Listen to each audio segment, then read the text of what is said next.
never too late to join. Even if you only had of it today. 40 days global kingdom prayer and fasting from Monday 9th July to Monday 20th August. The fasting theme is about manifestation. The Lord says, those who are out of his loop seem to be, getting all they want, making all the noise. And the Lord said, those who are faithful to him, the last chapter of the human race, they will be the one who used to write it. And so the prayer and fasting is to align with the mind of God to manifest the remnant anywhere they are. Africa, Asia, North America, South America, the islands of the Pacific, the islands of the Atlantic, Europe, the Lord and Oceania. God says it's time to manifest in the remnant, and it's time to connect them in a special way. And that's one of the reasons why on our ordination on 12, we're going to have 2 of our intercessors from Australia who will be here, and they'll be here to be ordained as well, and they are revivalists in their own right, and that is a sign of what is going to happen in the next chapter. We are going to be seeing those who are connected with this commission across the world. The 110 countries we cover, they'll begin to come from this August. They'll touch base here, come to be with us 3 days, 4 days. I want to appeal to you, if you have extra room in your house, to host some of these brethren, because we don't want them to come and stay in hotels. We want them to come and connect with families. Amen. So when they come to connect with you, please make sure that you don't behave like those who do not have understanding. Be a steward of the kingdom. It's not a time to appropriate them to yourself. No. You play hospitality for the kingdom's sake. And the Lord will bless you in Jesus' name. What is ordination? What is ordination? Ordination is the act of confirming. The act of confirming the eligibility of a saint for service, public service this time, not private. Every saint is called to minister the grace of God in you. Every saint. We are a kingdom of priests. Amen. If you're a child of God, there's grace in you, there's gift in you. You don't need any ceremony to release your gift and calling. Individual, your gift. But when it comes to ministering to people publicly, taking responsibility for people, taking responsibility to speak into the life of people, give them direction, that if they depend on it, it could be either life or death. They could die physically or spiritually and all that. You don't just wake up and then take a title and go your way. If that happens, there will be pure confusion. Amen? Do you understand? And so, in the house of God, God's plan is that everyone who will be serving the Lord in any capacity, whether it's in a self-fellowship, a home self-fellowship, or whatever, where people are going to gather, the primary church is the individual. Our body is the temple of the Holy Spirit. Amen? And so we are church number 1 as an individual. Then Jesus said, when 2 or 3 are gathered in my name, I'm right there in the midst of them. The moment you come to beyond the point of just releasing what is in you as in a private service, and you are offering yourself to go beyond that primal ministry, to one in which you can minister to people publicly, take responsibility to grow a set of people, to open the Word of God and tell them this is what the Word of God says. At that point, the least thing you owe God and yourself is to get some training, to get some equipping. The gifts in you that are lying latent, to get it activated. And a day comes when you are released publicly, officially. You are released by the body of Christ. You are released by those who have been there. You are confirmed. What God called you, that only you and God knew, the body of Christ affirms you, confirms you, and says, go forth. That is a release. And that is what the ordination is. Did you understand that? That's what it is. Amen? And so it can be defined as an act of confirming the eligibility of a saint for service in the church through the laying on of hands by senior ministers functioning as authorities. The Bible says in the book of Timothy, if somebody is around, if you have your Bible, and I suppose everybody has the Bible, come with me to the book of 1 Timothy.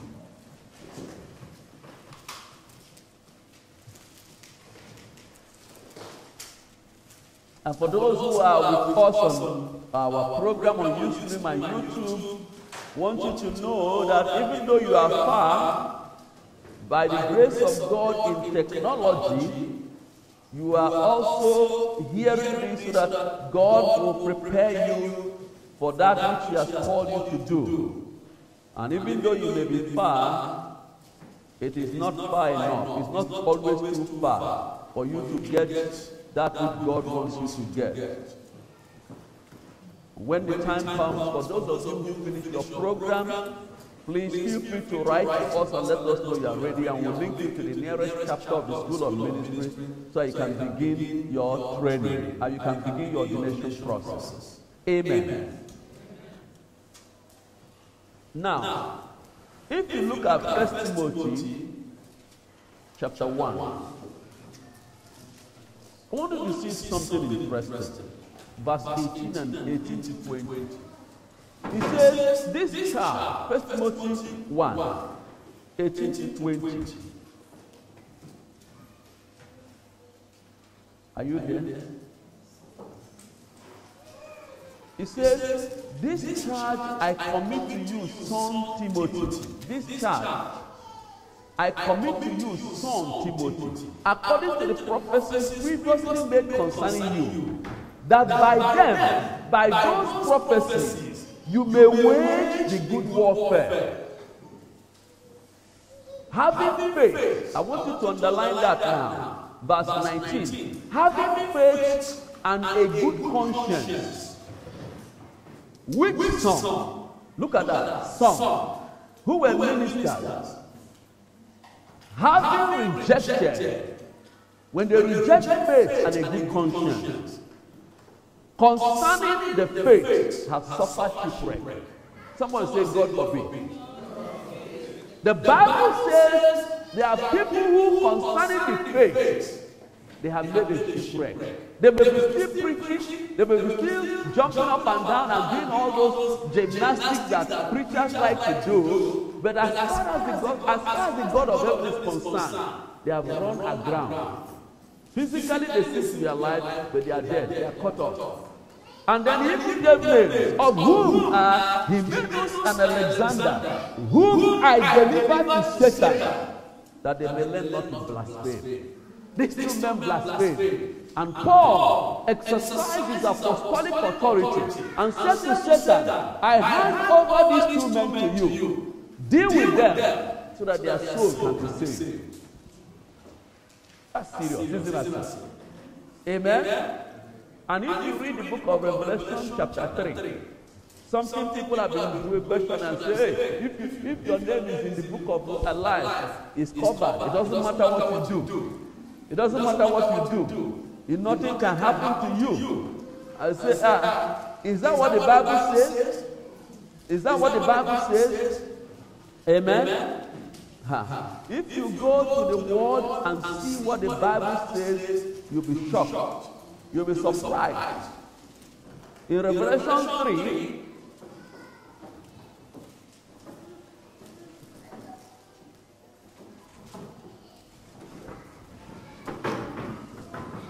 are you Revelation chapter 3?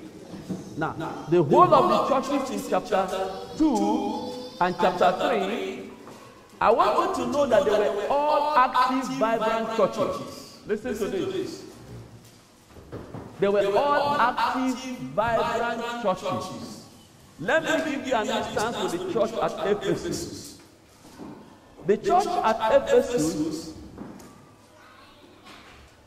the first time we hear any kind of thing written about them is in the book of Ephesians. The revelation that they got was higher than what many of the churches in the first century got. The book of Ephesians was a solid book, powerful book. It was a deep book. But you know what? In the book of Acts 20, Paul called the elders of the church at Ephesus. And you know what he told them? He said, listen, very soon I'm leaving you. I know that when I leave you, grievous woes will come. They will not spare the flock. They are going to come with false doctrines. They are going to come with errors. They are going to target your mind and your heart. Amen? Now that church may have thought that well, Paul was shouting words. We don't know. But do you know what happened? Many years later, Jesus himself appeared to John the Lord at the Isle of Patmos. And you know what he said of the church in Ephesus? The church that was powerful, vibrant, wonderful. Jesus said, notwithstanding whatever you are doing, you have left your first love.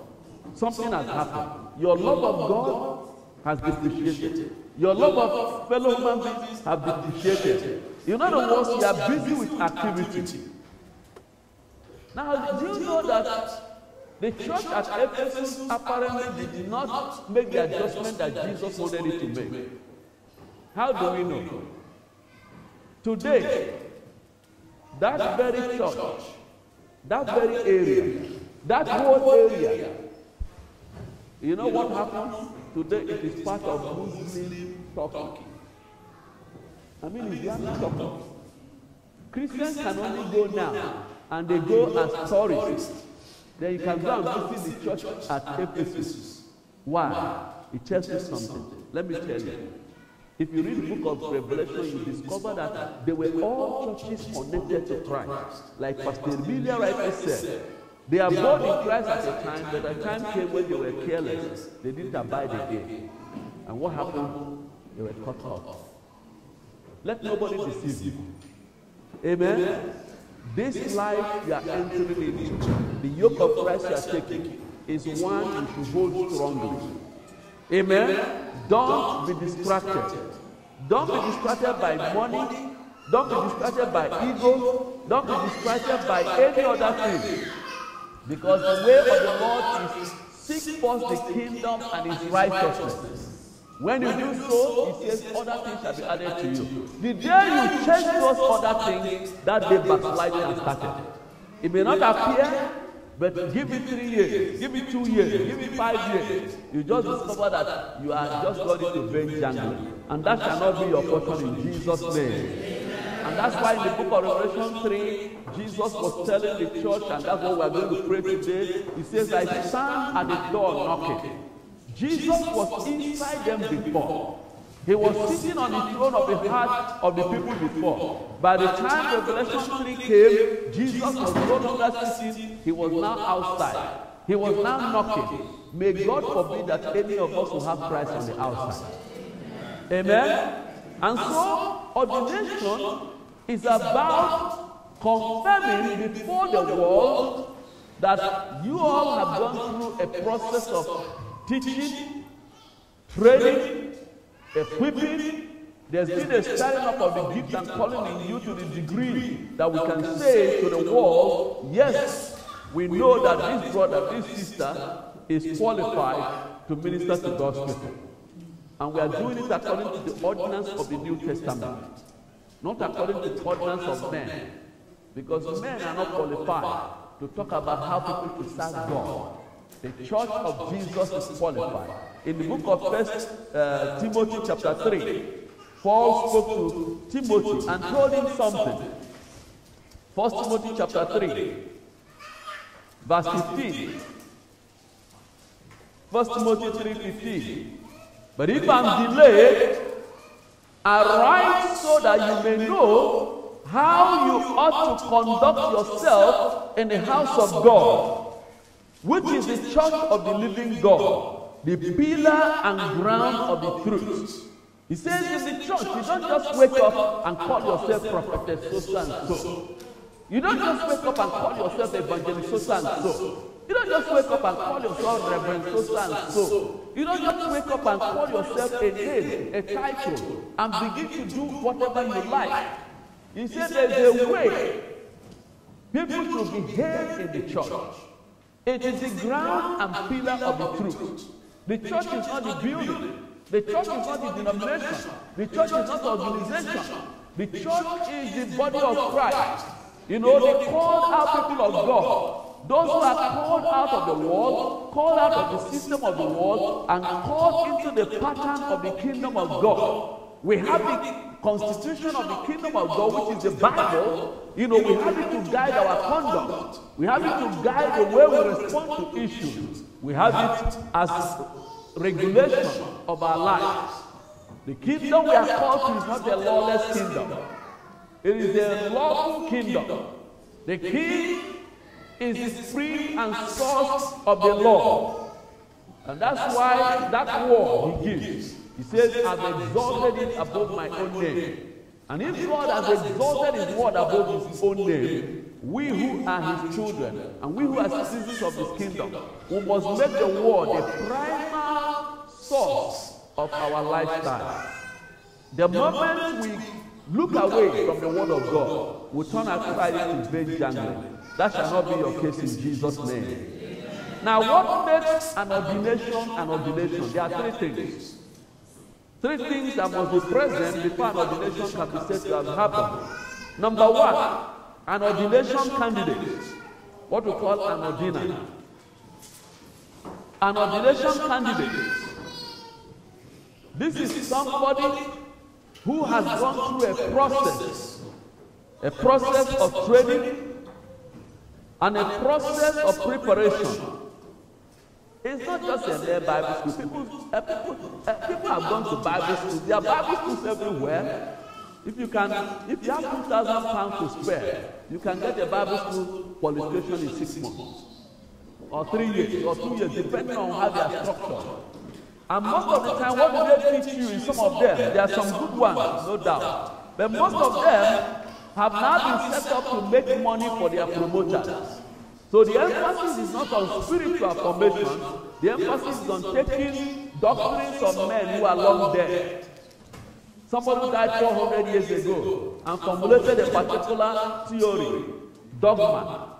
And then the Bible school is a product of a tradition. You simply regurgitate it. And then you teach people how to preach sermon, how to preach good sermon, nice sermon. Now those things you don't teach anyone.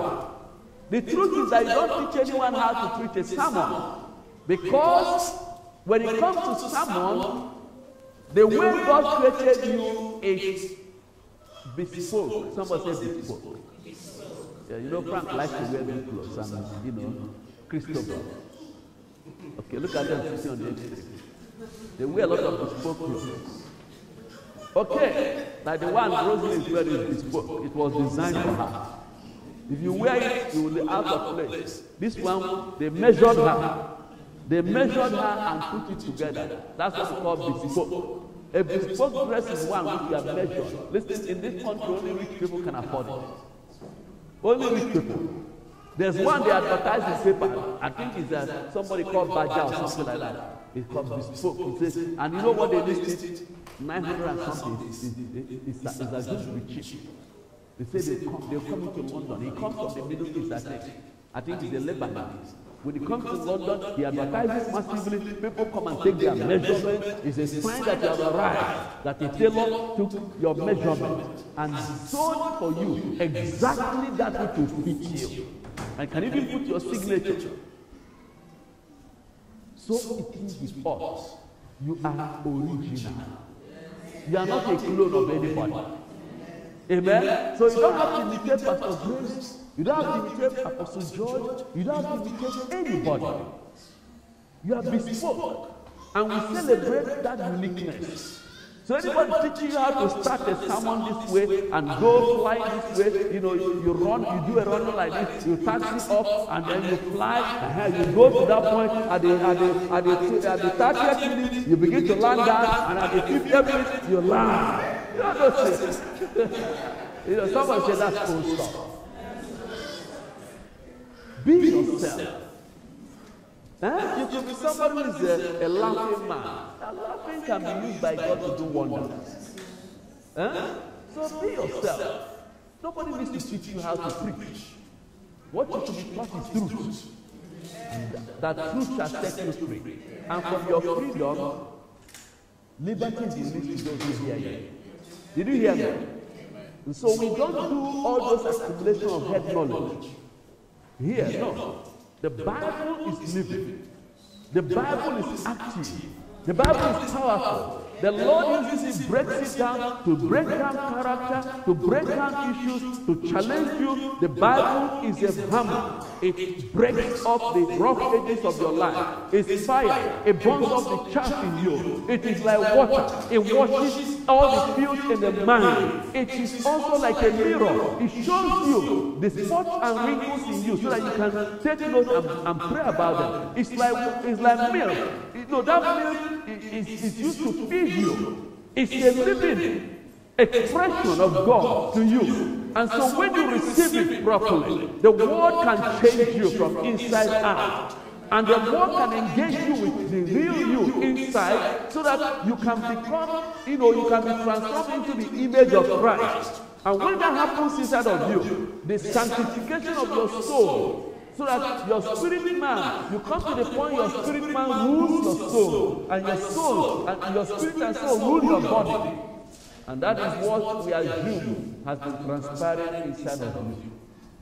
And the proof of it will be when you're dead, how you conduct yourself, your priorities, the things you pursue. Amen? So an ordination candidate who has been prepared. Number 2, a confirming authority. A confirming authority.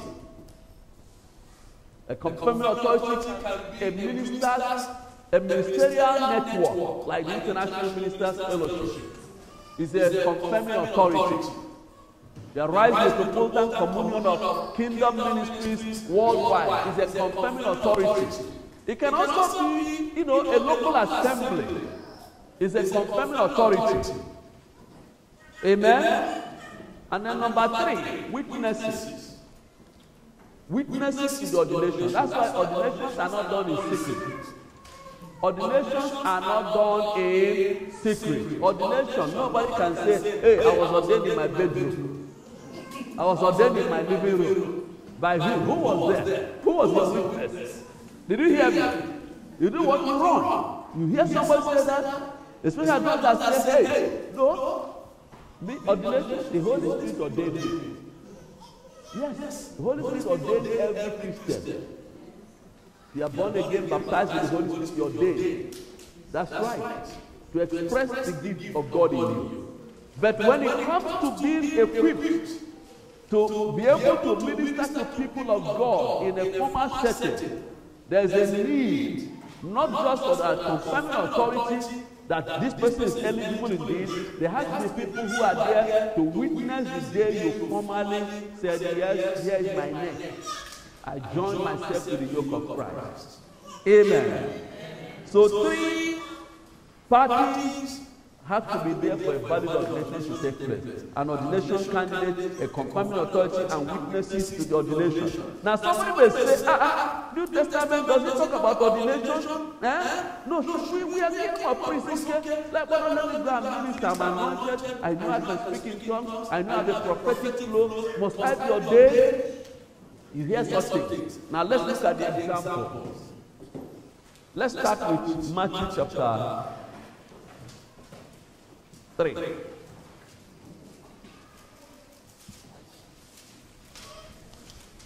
The New Testament examples of ordination. Let's start with Matthew chapter 3.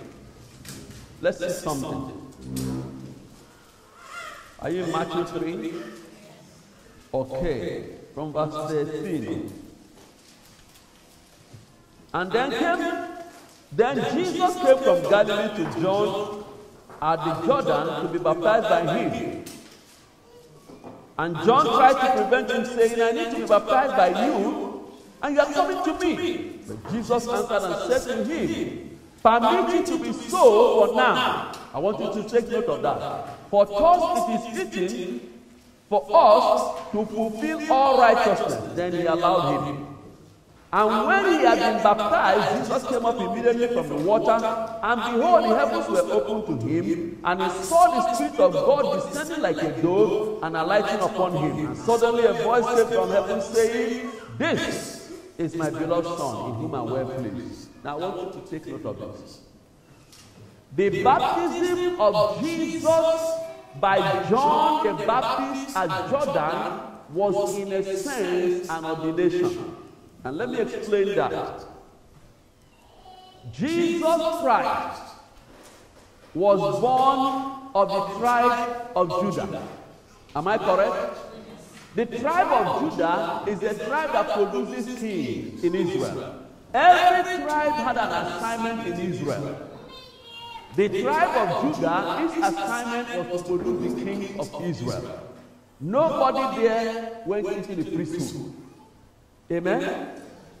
John, his father, Zachariah, was the priest. Amen? Now priests are from the tribe of Levi. The tribe of Levi exclusively provided the priests and the Levites of Israel. Their job was to minister in the holy things. They were separated from their brethren. They didn't have a portion in Israel. Their portion was God. Are you understanding me? And that's why the tithe came to them for sustaining them. Amen? Now listen to this. In Israel, you can never start your kingship until the priest or the national prophet, the national prophet anointed you with the horn of oil. Did you understand me? And that anointing is ordained to go and rule. So here is Jesus, very God, very man. He had humbled himself and come. He was incarnated, for the very purpose, because the earth is given to the sons of men. But before he could open his public ministry, if you look at the book of Luke, where it gives the chronology of Jesus, for 30 years, Jesus was ordinary man. He was just a carpenter in Nazareth. Don't think he was he was a carpenter. He was article to Joseph. Like in those days, family-owned businesses. So he learned from Joseph, and he was just there doing carpentry, doing his, seesaw and all those stuff, and with some paper and everything. Yes, he did all those things. 30 years. The only time mention was made of him was in Luke chapter 2, when he was a boy, 12 years. He went to the temple. Other than that, no record of Jesus. Then in the 30th year, yes, Jesus about to begin his public ministry. Before he could begin his public ministry, it was necessary for him to be ordained into that ministry. So he came to John. John said, the Lamb of God that will take away this. Who am I? I'm not even qualified to unloose the latchet of your shoe. He said, no, John. Suffice it to fulfill what? All righteousness. What was all that righteousness? Listen to this. Every authority must submit to another authority. Can we say it together?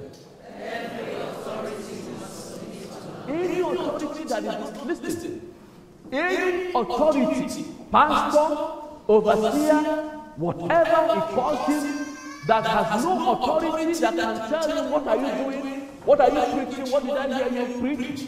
Anyone that cannot submit to somebody is not qualified in the New Testament from being an authority.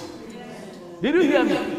Romans 13 says, let every soul be subject to the higher power. Everyone. God doesn't submit. Pastor Grace and I here will tell you always at all times, we are subject. We have for our personal life as human beings, as saints of God, our personal life, and as a couple, and as a family, we are subject to Apostle Vance and David Russell of Arise Ministries International in Austin, Texas. Amen? And since 2001, 11 years now. They are the people we are subject to. They trained us in the apostolic. They trained and activated us in the prophetic. And we are subject to them. Then the work we are doing in International Ministers Fellowship. We have a chairman of the governing council, Dr. Cosmos Ilechukwu. And whatever we do, we don't just do anything. IMF, whether it's coordination, I send a list to him and say these ones, are ready. And please, he prays and sends back and says, yes, I approve. Until this year, that the program has changed. Even now that the program has changed, we have to still send your name. He has a list of your names. Did you hear me? So anyone who is an authority, who finds it difficult to submit to somebody, that person is foundationally a dangerous canon. A loose canon is dangerous. A loose canon is dangerous. You have to have somebody under you. So Jesus was to model that as the one who is anointed to be the king of Israel. Remember what was his accusation? What did they write on the place where he was crucified? The king of the Jews. How did he become the king? That day he went to Jordan. And John, the national prophet, Israel knew John. Israel knew that this man, when he was conceived, his father was dumb until the day he was dedicated. Are you hearing me? He met the angel. It was a news. This was the man that was in the wilderness. Every time he came out, the Pharisees, the soldiers, the custom officials trooped down. They were crying because of the anointing of God on John. So here was the only voice that Israel had from God. For 400 years there was no voice. Nobody said, "Thus says the Lord," until John appeared. And this John, known by all as truly sent by God, it was necessary for Jesus to submit his head. And John put him in the water, and he came out. The Father said, "Yes, you have fulfilled your obedience. I am well satisfied." Israel, you had John, you had the prophets, now hear him. Somebody say hallelujah. Let me tell you, my brother, authority is not grievous. No, never. When you know authority, you know safety. You know authority, you know safety. This idea of a young man who come out of as he's in the university, the anointing of God is upon him. Immediately he gets here or dead, he dashes to a Bible school, no 1 year program, become general overseer. He has no person you're submitting. So he opens his Bible, he turns his Bible upside down. He goes to church, a beautiful lady comes to church. Hey! He's preaching, he's looking at the lady. He asks her, he says, "I have a husband." Which kind of husband? Pastor. Prophesy to the woman, you are married to the wrong man. Pastor. 3 months later, the woman has divorced the husband. The next month, he moves in with the pastor. Why? It's a loose canon. Nobody can tell him what are you doing, because he is his own boss. He refers to no one. That's why some people don't enter any military work. They know what they are doing. The whole idea is to live the way they want. So nobody will say, "What are you doing?" Nobody can report them to anybody. And what they don't know is there is a liberty that is unto death. He says, enjoy your liberty, but don't make it a cloak of what lasciviousness. So, the New Testament example, number one, is Jesus himself. His baptism at Jordan was an ordination. For the ministry he was to do for 3.5 years. And look at that. The very Son of God spent 30 years preparation. These days, at times, you are training people. When they get to 1 year, they say, "What are you going to ordain me?" They won't ask, "Lord, have I been processed?" They are more concerned about the ordination. Amen. Number two, I want you to see, so you know why you are doing what you are doing, and know why it is essential, and know that it's not for anybody. Number two, Jesus ordained his 12 disciples. Amen? Jesus did what? Ordained his 12 disciples. Let's look at Mark chapter 3.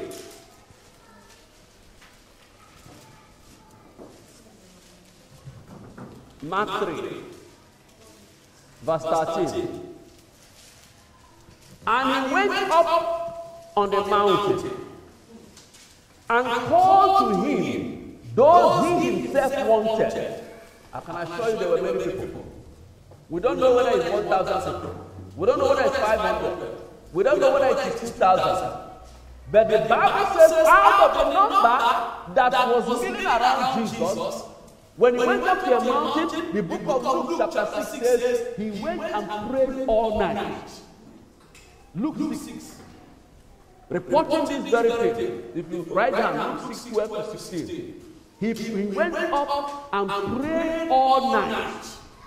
Then he came down. And he called to him those he himself wanted. And what happened? They came to him. 14. And he appointed what? 12. That they might be with him, and that he might send them to preach, and to have power to heal sicknesses, and to cast out demons. Then he mentioned them by name. Simon, to whom he gave the name Peter. James, the son of Zebedee, and John, the brother of James, to whom he gave the name Boanerges. That is sons of thunder. Andrew, Philip, Bartholomew, Matthew, Thomas, James, the son of Alphaeus, Thaddeus, Simon the Canaanite, and Judas Iscariot, who also betrayed him. And they went into a house. Now, I want you to know that Jesus called these people. The Bible says he called them first to be with him. I want you to take note of that scripture. Verse 14. He appointed 12 that they might be with him, and that he might send them out to preach. Listen to this. You cannot go to preach for Christ until you are with him. Being with Christ precedes your going forth. Otherwise, somebody will be a charlatan. Somebody will be a mercantile person. Somebody will be a mercenary. And the world is full of people who were not with Christ. They are looking for fame. They tried business, it didn't work. They tried this one, it didn't work. They tried that one, it didn't work. They look at television. They see this man every day on TV. They see the woman on TV, and the human ambition. Maslow talks about the needs hierarchy of man. He talks about the basic needs, food, all that stuff. He also talks about the intermediary needs, and he talks about the highest needs of self-actualization. Every man, woman, being born of God has this wiring to succeed in life. So some try this way, it doesn't work. Try that way, it doesn't work. Try that way, it doesn't work. They look at you and say, what did you take? Oh, I have this thing, I can prophesy. I have this anointing, I can heal. Okay, that's my avenue to become relevant. You know what? They become mercenaries. They were not with Christ. They don't spend time with him. You cannot be with Christ without something happening. Amen? So Jesus had to take them through. Can you imagine this? Jesus Christ, very God, very man, took these people to himself, and he did not immediately send them out. He put them through a school of ministry where they observed him. They lived with him. Even Peter, who had a wife, the record of scripture was that Peter was living everywhere Jesus was. So his wife and mother-in-law and others, we only had to visit the mother-in-law. Peter was with Christ always, among the inner core. And they were with Jesus. He was training them. They were observing him. They saw him handle issues. They saw him handle taxation issues. Saw him handle everything. And yet, he died. He didn't ordain them immediately. He gave them texts. They went out and came back, reported. They were excited. Things happened. He said, don't be excited about the devil falling down and all that. I mean, miracles happening. Rejoice about the greatest thing, that your name is in heaven. Listen to me. Let the fact of the book of life, let the fact of your being continually on that book be the greatest driving force. You know why? You may be tempted with situations at all times, whether to go left, to go right, to go backward, or whatever. If you have that thing inside of you as a compass of your life, that one day you meet your maker, and nobody knows when. Nobody knows how long you stay on planet Earth. Nobody knows how long God has appointed to you. If you have as a compass of your life this reality, it will determine your attitude to life. It will determine your pursuit. It will determine your priorities. Because when you know that God sees you, He knows that He knows you. He reins of your heart are before Him. If that is the compass of your life, that there is a book of life, I have a responsibility, as God has chosen me unconditionally out of His love. I have a responsibility to remain here, because the will of man will not be violated by God. He has called us. You have the right to jump out, and that's what many people do. What drives them? Paul said, for many, their God is their belly. They are grieving about what to eat, what to drink. Listen, when that is the compass of your life, you will not going to rush into anything for anything. Jesus died, rose again, and for 40 days, he began to explain to them things they didn't get when he was naturally with them. Because then they were like, God in human flesh.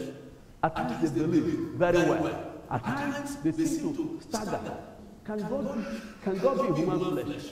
You know, so when Jesus rose again, it was clear to them that this is really the Messiah.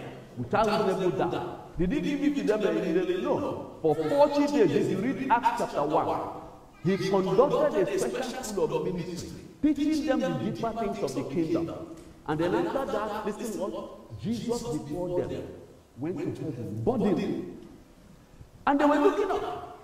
But before then, you know what he told them? He said, I know you all are excited. You've watched me, I've gone to the cross, I've paid the price for the sins of the world, I've resurrected, so you know that this is the Messiah. There's excitement, you want to go. He said, no, don't go for me. Don't go. Don't go. Wait. Wait until you receive what? The promise of the Father. I know you will meet giants. I know you will meet principalities. I know you will meet powers. You will meet the rulers of the darkness of this world. You confront the priests of Israel. You confront difficult situations. I want you to be equipped with what it takes to match them head to head and overcome them. And for 10 extra days they waited. Do you know not everybody waited? If you read Acts chapter 18, you discover that some people went out. They didn't wait. That's why when they met Apollos, Apollos was preaching only about the baptism of John, because they didn't know that the Holy Ghost had come. But those who waited for 10 extra days, and what happened? The Holy Spirit came from heaven and anointed them. That was abomination. It was public. Because Jerusalem died. What's going on? So publicly, the church was vetted by the empowerment of those people. Amen? So the choice and release of the disciples of Christ into ministry was an ordination. Amen? Then not only that, number 3, the early church practiced ordination. I'm giving you a Bible, New Testament, not Old Testament.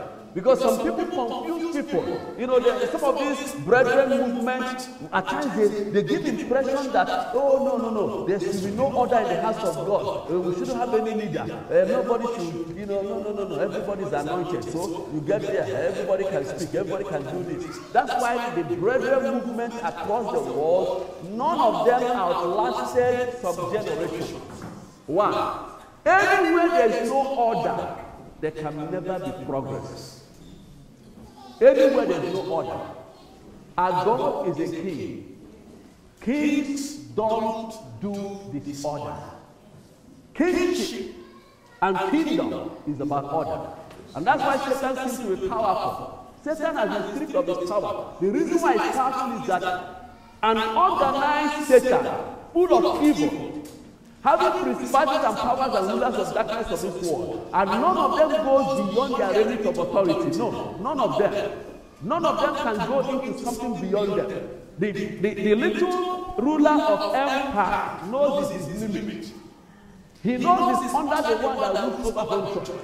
That one knows he's under the one that rules over Hebron of Borough. That one knows that is under the one that rules London. That's how they organize. And yet, every moment, their job is to destabilize the Church of Jesus Christ. They know that if God's people ever walk in unity on the banner of Christ, nothing is impossible for them. And so every moment they are busy destabilizing the church so that their own unity will become their trump card.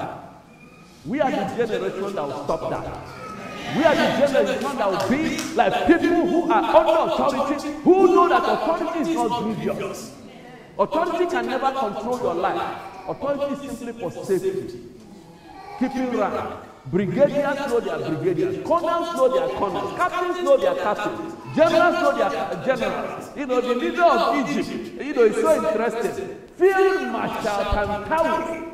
You know, for him to have come to the point, he's called Field Marshal. I can assure you, maybe he fought the field wars with Israel.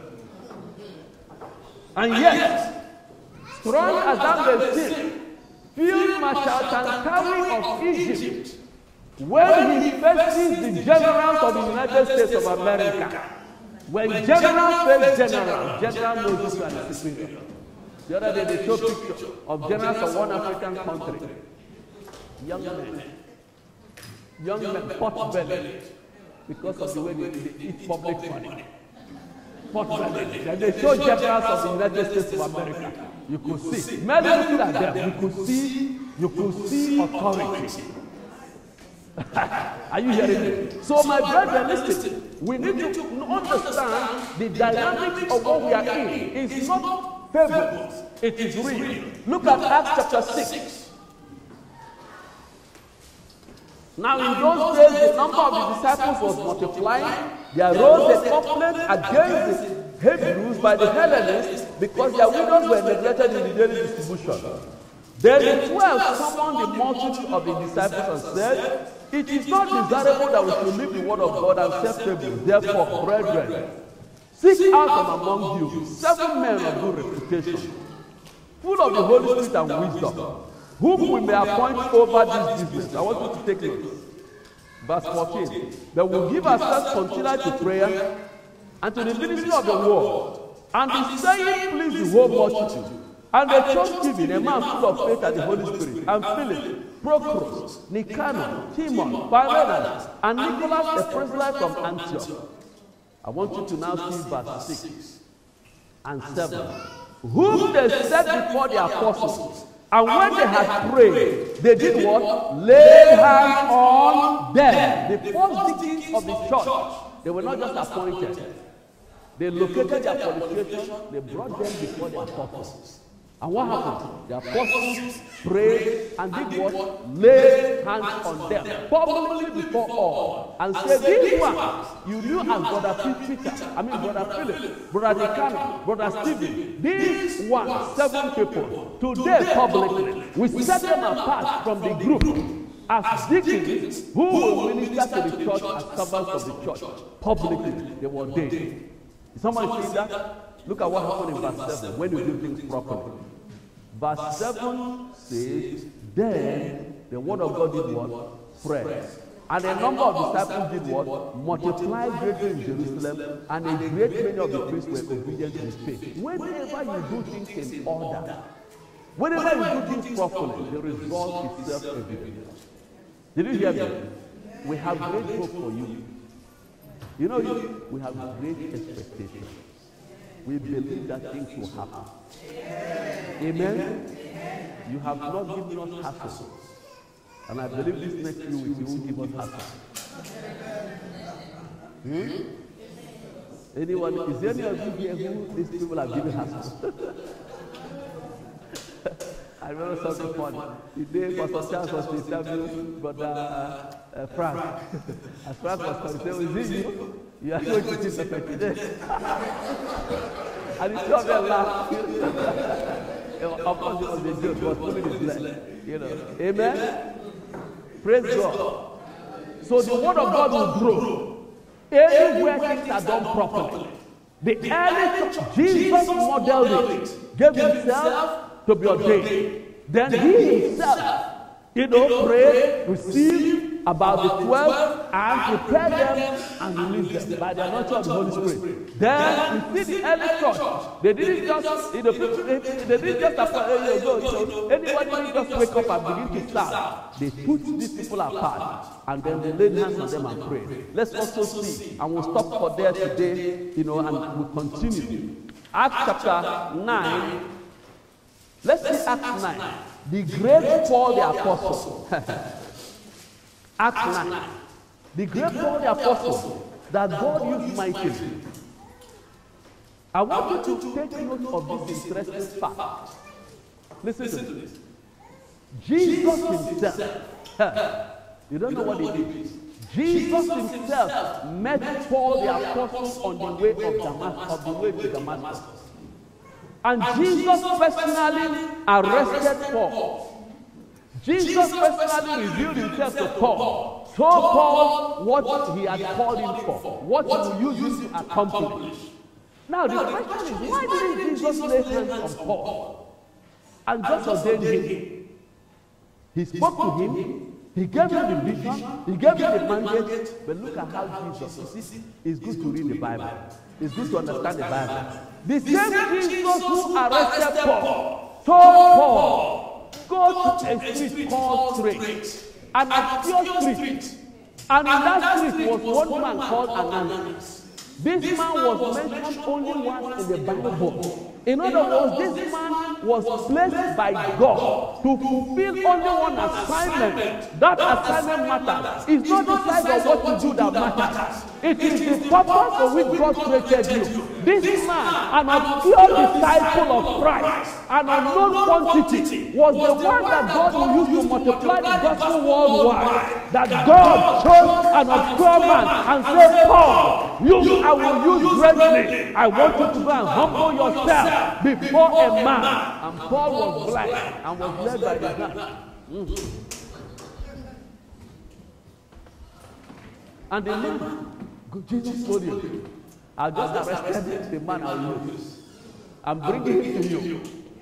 Who is this, Lord? Saul of Tarsus. Hey, Lord. Is that how my life will end? After serving you faithfully.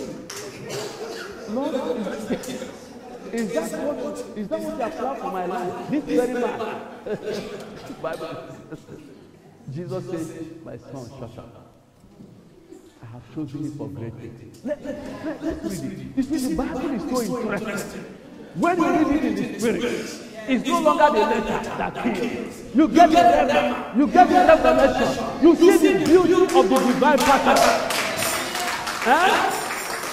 Now, there was a certain, Acts 9 verse 10, there was a certain disciple at Damascus named Ananias. And to him the Lord said in a vision, Ananias, he said, here I am, Lord.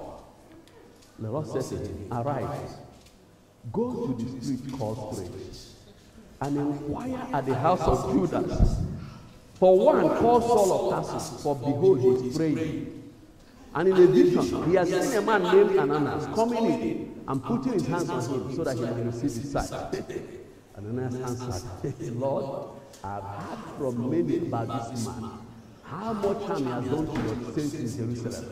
And here he has authority from the chief priest to bind all who call on your name. But the Lord said to him, go, for he is a chosen vessel of mine, to bear my name before Gentiles, kings, and the children of Israel. For I will show him how many things he must suffer for my sake. And Ananias went his way, entered the house, and laid his hands on him. I want you to take note. Laid his hands on him, said, Brother Saul, the Lord Jesus, who appeared to you on the road as you came, has sent me that you might receive your sight and may be filled with the Holy Spirit. Immediately there fell from his eyes something like scales, and he received his sight at once. And he arose and was what? Baptized. Isn't that glorious? An obscure man. You know, listen to me. The greater your assignment will be, the greater the demand to submit to authority.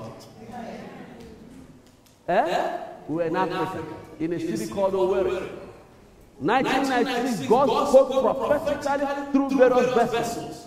That city had been chosen to be the instrument God will use to network the world and prepare the way for the return of Jesus. It looked like an absolute impossible assignment. It looked absolutely impossible. It was not among the chief cities of Africa. No, it was not in the class of Lagos or Abuja. After Lagos, they have the Abuja National Capital. You have the Badan and others who are second grade, Port Harcourt, all those ones. They had the third grade people and all that. We are talking about the fourth or fifth grade city, obscure city. And God said prophetically, it is from here I'm going to start a new move of God.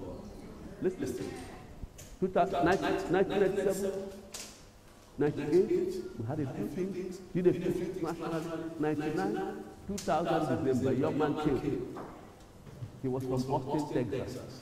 Apostle Van sent him. They want to do a prophetic and apostolic summit in May 2001. And they had chosen, they believed that the only people who can deliver this is my wife and I to deliver that summit. And we had a ministry called Arise, serving the body of Christ. And here was a ministry from Austin, Arise. And we put together the conference. And the conference was an explanation of the prophetic and apostolic, that God will restore it. We have had teachers, pastors, and evangelists. That God said until the fivefold is complete, it's not going to be possible to mature the saints. And the explanations began. And the anointing came. Were set aside, confirmed as those God will use. First to lead Nigeria, from there Africa, from there 2003 the war. The journey had begun. But you know what? It was the journey of submission to authority. The great vision we had, Arise Strategic Ministries. That vision, the Lord impressed on our heart, that this other vision was more critical for his move. And so we left it aside. Listen to me. The Arise just now, the Global School of Ministry, all those things were left aside. From 2001, we took on the vision God gave to Apostles Vance and David in Austin, Texas. And God used us to promote it across Africa, across the world. 2004, he retired. God said to him, I finished your assignment. Handed over to us. We recommended Dr. Cosmos to be there so that we can continue. We won't be the ultimate. We won't be the people in the field and also the ultimate authority. No, we understood authority by then to know that authority is not for negative purposes. See, whatever you are doing, reach somebody who you report to so that you are safe. Amen? As a check. Listen to this. If you have a great assignment, you have a great test on the area of authority. And so when we did all that, in 2006, when God was bringing us, he said, son, by then, my dear Apostle Vance had left. The Lord said, pick up the mantle. Anywhere in the world, I tell you, you will never lack people who will connect, who will sustain, who will support, who will be part of it. I want you to do, you need to know these histories. What you are seeing now is a product of sacrifice. Sacrifice of submission to authority. That is the foundation of this ministry. And that's why it seems to be growing across the world. No money, no budget. God is growing. Why? There is a divine covenant that is holding this work. It's a covenant that ambition has no place in this work. It's a covenant that you don't exhaust yourself. Just humble yourself under the mighty hand of God. When the time comes, He will lift you up. Even if there is authority, like Owerri, Nigeria, from Owerri, Nigeria, God chose. Listen to me. It's been the pattern of God. You must understand that. And so, Ananias laid hands at the instruction of Jesus on the man who will be the greatest apostle of his time. That though dead, 2,000 years dead almost, the words, the Holy Spirit is to write, they still speak. They are still moving on. If you don't understand the Pauline epistles, you can never be a good Christian. Impossible. Understand the Gospel, Matthew, Mark, Luke, and John, praise God, and that is the problem. Many understand Matthew, Mark, Luke, and John. They have never taken time to study under the anointing of the Holy Spirit, the Pauline epistles. Here was a man God chose before the foundation of this world as the only source by which he will release a revelation of what Christ accomplished at Calvary. And the problem is that many Christians have never read the Pauline epistles other than at this literature. That is where revelation of who you are in Christ. That's the revelation of what the church is. That's the revelation that will make you impossible to be stopped. When you understand the Pauline epistles, when you walk in it, you know that neither male nor female, neither Jew nor Gentile, neither white nor black, God has used you if He chooses you. And that God doesn't call the qualified, He qualifies the call. And when God has called you, nothing on heaven or on earth can ever stop you. Let's rise. Let's stop. Let's stop. Let's talk to the sovereign God of the universe. Let's talk to this God. Let's give Him praise. Let's exalt Him. I want you to begin to talk to this God. Tell Him, say, Lord, process me, Lord. Process me by your Spirit. Make me the vessel you have ordained me to be. Father, I give you right of way. I give you liberty. Use whatever means. Use whatever means. Whatever it pleases you. Prepare me to be a sanctuary. Prepare me to be a vessel. A vessel that is fit in your hand. Fit for purpose.